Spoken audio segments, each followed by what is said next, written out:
Hello everyone, and welcome to Module 1 in Nursing 323, Health Assessment for Registered Nurses. Let's take a look at what you'll be doing in Module 1. After you have reviewed the course introduction video and gone over the Start Here page, enter Module 1 in the Learning Modules.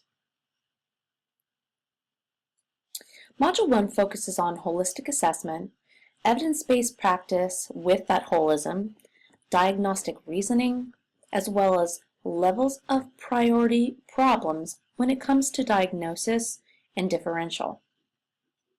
You do have a set of objectives, student learning outcomes, and a module overview. I want you to focus on the to-do list just a little bit. The to-do list is in every single module and lets you know what your responsibilities for the week are.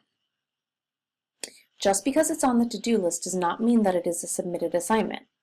So you'll want to make sure you pay particular attention to what assignments are actually due for submission.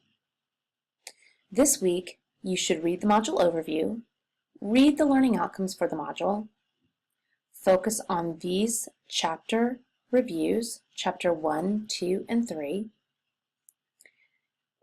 Your assignments for the week is to complete the introduction discussion, to complete the shadow health assignments, and to start initiation of your personal wellness plan.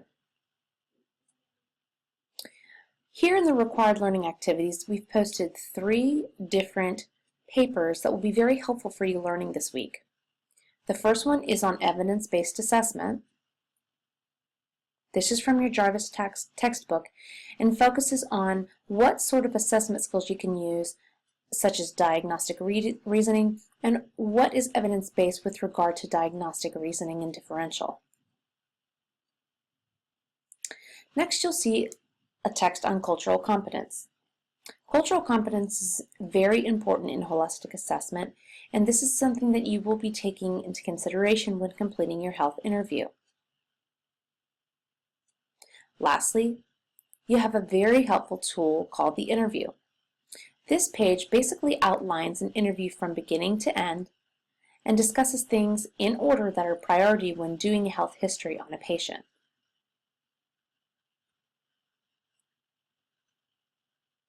Your introduction to class participant in the discussion board can be entered here.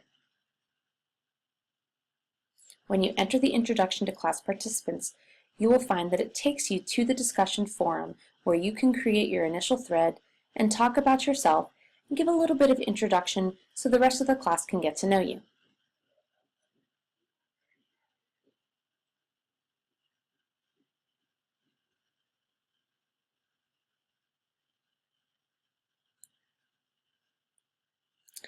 You'll also find in Module 1 the Digital Clinical Experience Orientation within Shadow Health and the Conversation Concept Lab. These 2 Shadow Health assignments are pass-fail. They are not for a grade in this course.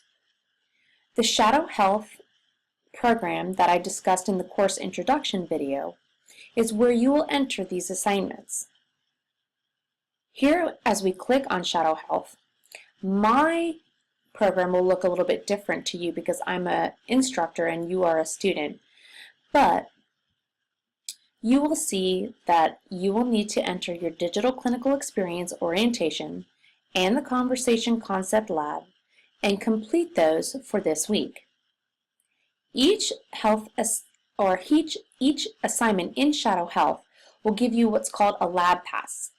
That lab pass is something that you must print on your computer or save on your computer and submit to the assignment center for a pass or fail. If the Shadow Health assignment is for a grade that week, then you will also submit it and I will post a grade to the Grade Center. The Digital Clinical Experience Orientation basically tells you about what the Digital Clinical or DCE experience and score is. Every Shadow Health assignment that you complete will give you a DCE score. This is essentially your percentage correct compared to the national average. Those scores will be reflected in a rubric, and based on that score, you will be assigned a grade. The concept labs are essentially a lab that discusses something, talks about something that you will be completing with patients to help you in Shadow Health, as well as with your single system assessments and your comprehensive assessment at the end of the semester. Lastly, this week we would like for you to begin working on your personal wellness plan. Your personal wellness plan is not due until week 7 in this course. However, we ask that you begin working on the personal wellness plan in week 1 because part of the job in creating this assignment is doing a weekly log of goals. Here we have a personal wellness plan rubric. This is the grading criteria that I will be focusing on when we are going over the personal wellness plan. Please look closely at this criteria when creating your assignment. Next, we have here a plan guide for creating a personal wellness plan.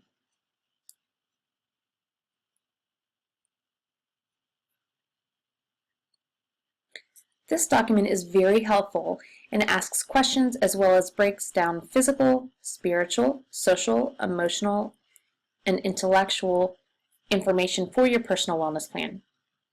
You want to make sure that you have a goal planner. A goal planner separating both long-term and short-term goals, which at the end you can address on whether you have met those goals, how you may have changed those goals, and what you think you have learned from this assessment.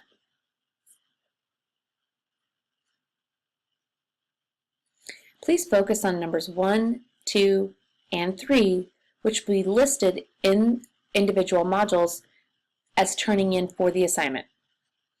Again, this personal wellness plan is not due this week. It is certainly something we would like for you to begin in week 1. Below number 2, when you are setting goals, we have inserted a video here to help discuss what long-term and short-term goals are, separating those and incorporating them into your wellness plan. Also included in your wellness plan is a reflection activity. We would like for you to describe your thoughts, attitudes, and choices about your own behaviors related to your overall wellness plan.